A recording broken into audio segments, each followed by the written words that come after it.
this episode, we move from planning and collecting evidence into the moment where an assessment actually happens, and we focus on a simple but powerful triad: interview, examine, and test. Those three words describe how assessors gather and validate evidence in a disciplined way, and they also describe how you keep an assessment from turning into either a casual conversation or an overly technical fishing expedition. The big idea is rigor, because rigor is what makes findings defensible and repeatable, even when people disagree with them. Rigor does not mean being harsh or nitpicky. It means being consistent, using clear criteria, and applying methods that actually support the claims you will make. Interviewing gives you context and explanations. Examining gives you documented proof and traceability, and testing gives you observable confirmation that controls operate as intended. When you use all three wisely and consistently, you reduce bias, you reduce guesswork, and you produce results that decision-makers can trust. Before we continue, a quick note. This audio course is a companion to our course companion books. The first book is about the exam and provides detailed information on how to pass it best. The second book is a Kindle-only ebook that contains 1,000 flashcards that can be used on your mobile device or Kindle. Check them both out at CGRC.Me in the Bare Metal Study Guide series. Interviewing is often the first method people think of because it feels natural to ask questions, but interviewing in an assessment is not the same as having a friendly chat. An assessment interview is a structured method for understanding how a process works, what people believe the requirements are, what they actually do day to day, and where evidence should exist. The rigor comes from asking questions that map back to specific requirements and from treating answers as leads rather than proof. If someone tells you we review privileged access monthly, that is useful information, but it is not a conclusion until you examine the review records and validate they match the claim.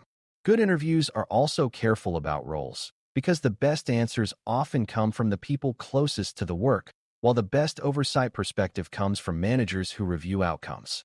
A common beginner mistake is to interview only leadership and then assume the control operates because leadership says it does.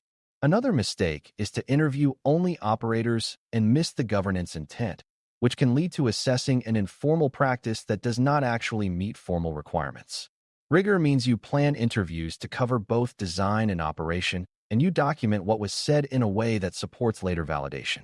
The quality of an interview depends heavily on preparation, which is why evidence assembly and documentation review matter so much before you start talking.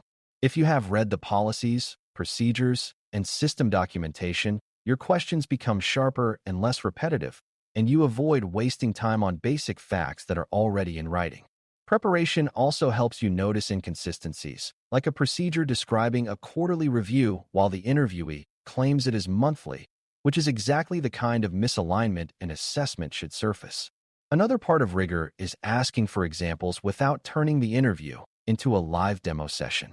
You might ask what artifacts are generated, where they are stored, who approves them, and how exceptions are handled, because these answers point you to demonstrative evidence.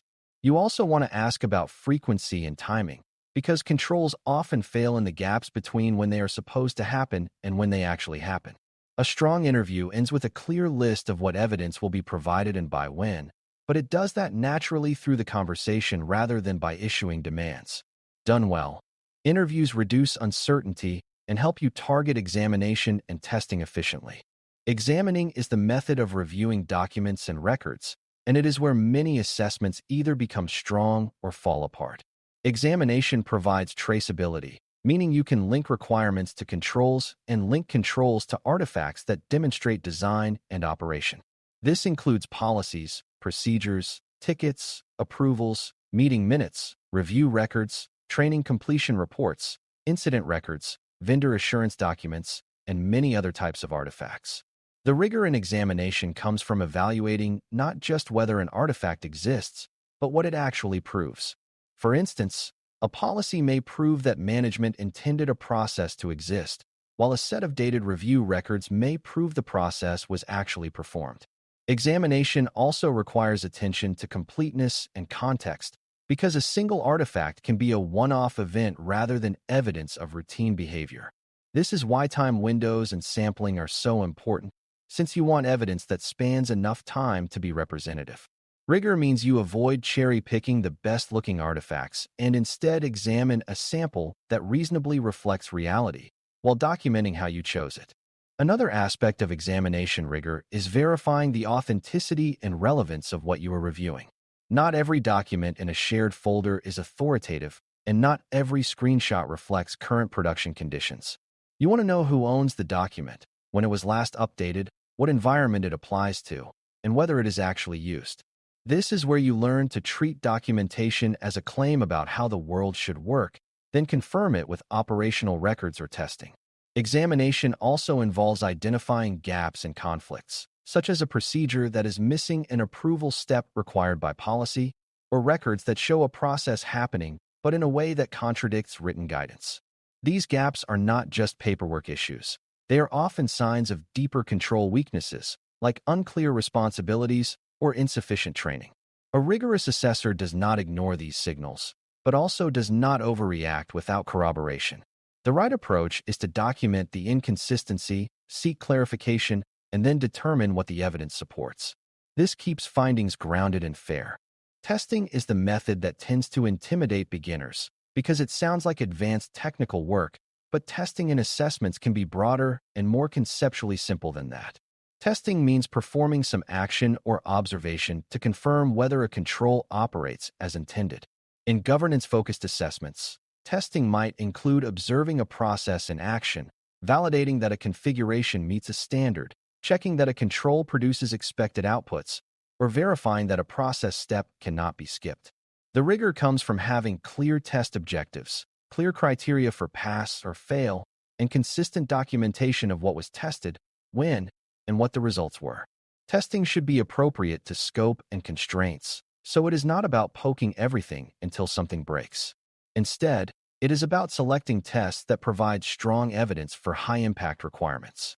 If the objective is to confirm logging is enabled and retained, testing might involve verifying that logs are generated for key events and retained for the required period.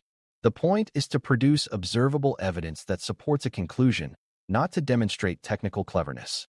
A useful way to understand the relationship between interview, examine, and test is that they create a triangulation effect. Interviews tell you what people say they do, examination shows what is documented and recorded, and testing shows what the system or process actually does under observation. If all three align, your confidence increases. If they conflict, that conflict is itself valuable information because it helps you locate where the control environment is breaking down. For example, an interview may claim that accounts are disabled within a day of termination. Examination may show a procedure that requires it, but testing or record review may show multiple accounts disabled weeks later. That gap indicates the control is not operating as required, and it also suggests where to look next, such as whether human resources notifications are delayed or whether the identity team lacks automation. Triangulation is a core rigor concept because it prevents you from relying too heavily on any single method. It also makes findings more defensible because you can explain how multiple evidence types support the conclusion. Rigor also requires a consistent evaluation approach, meaning you use the same standard of proof for similar controls across the assessment. Without this consistency, stakeholders will perceive unfairness, and defensibility will suffer. Consistency means defining what counts as sufficient evidence, what counts as partial implementation, and what counts as noncompliance, based on the criteria you are assessing against. It also means using consistent time windows, consistent sampling logic, and consistent documentation practices. If one control is judged compliant based on a single document while another is judged non-compliant despite strong operational records, people will question your judgment even if your intentions were good. A rigorous assessor avoids this by applying clear rules and documenting the rationale when exceptions are necessary. This is also where the assessment plan matters, because the plan should have already set expectations for how evidence will be evaluated. When you follow the plan, you reduce surprises and make your process easier to defend. Documentation during the conduct of the assessment is part of rigor, not an afterthought. Every interview should produce notes that capture what was stated, who stated it, and what follow-up evidence was requested. Every examined artifact should be recorded in a way that links it to the requirement it supports, including key details like dates and owners. Every test should be documented with what was done, what the criteria were, and what the outcome was, including any limitations. This documentation is what allows someone else to repeat the assessment or to review your work for quality. It also protects you when findings are disputed because you can point to the evidence trail rather than relying on memory. For beginners, it helps to realize that assessment documentation is not about volume. It is about clarity. A small, well-organized set of notes that links evidence to conclusions is more valuable than a large pile of unstructured screenshots and emails. Another important part of Rigor is managing bias and social pressure, because assessments involve people, and people have incentives. System owners may feel defensive, especially if findings could lead to scrutiny or extra work. Assessors may unconsciously give the benefit of the doubt to teams they like or to areas they understand well. Rigor helps counter these human factors by requiring evidence, applying consistent criteria, and using triangulation. It also helps to keep language neutral during interviews and discussions, focusing on what the requirement is and what evidence shows, rather than implying blame. A mature assessment is not a courtroom drama. It is a disciplined fact-finding process.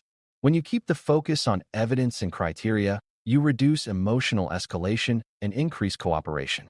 This is also why it matters to clarify that interviews are not the final word, because interviewees may feel pressure to provide confident answers even when they are unsure. Rigor gives everyone permission to say, "I will confirm that," and then provide evidence later. There is also a practical rhythm to conducting assessments that supports rigor, and it often looks like an iterative loop rather than a straight line. You interview to understand the process and locate evidence. Then you examine what you receive. Then you test or validate where needed. And then you return to interviews or evidence requests when something does not align. This loop continues until you have enough evidence to support a conclusion within the scope and level of effort defined in the plan. Beginners sometimes want a tidy sequence where everything is gathered first and conclusions are written last, but real assessments rarely work that way. The key is to keep the loop controlled and documented so it does not turn into endless chasing. This is where you rely on the plan's boundaries and schedule, making decisions about when evidence is sufficient and when limitations must be documented. Rigor does not mean infinite verification. It means appropriate verification given the purpose of the assessment. Learning that balance is part of becoming competent in governance work. When findings begin to emerge during the conduct phase, rigor also means separating observations from conclusions.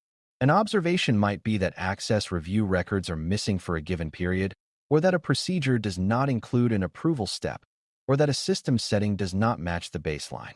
A conclusion is the evaluated statement about compliance or control effectiveness, such as the control is not operating as required, or the control is partially implemented, or the evidence is insufficient to determine. If you jump straight to conclusions without carefully documenting observations and evidence, you make findings easier to challenge. If you document observations clearly and show how they connect to criteria, conclusions become harder to dispute. This distinction also supports fairness, because sometimes an observation can be explained by context, such as a change in ownership or a documented exception, and the conclusion may need to reflect that nuance. Rigor means you allow the evidence and criteria to drive the conclusion, not initial impressions. By the end of this topic, you should understand that interview, examine, and test are not just 3 activities, but a coherent method for producing defensible assessment results. Interviews give you context and direct you to evidence. Examination provides traceable artifacts that support or refute claims, and testing provides observable confirmation of operation when needed. Clear rigor comes from consistent criteria, consistent evaluation standards, careful documentation, and the use of triangulation to reduce reliance on any single evidence type. It also comes from managing human factors, avoiding bias, and maintaining a professional, neutral approach that focuses on facts rather than blame. When assessments are conducted this way, the results become repeatable and useful, supporting governance decisions with confidence. That is the difference between an assessment that merely produces a report and an assessment that genuinely strengthens risk management by providing evidence-based clarity about what is working and what is not. Thanks for listening. For more audio courses, daily newsletters, and more, please visit DailyCyber.News.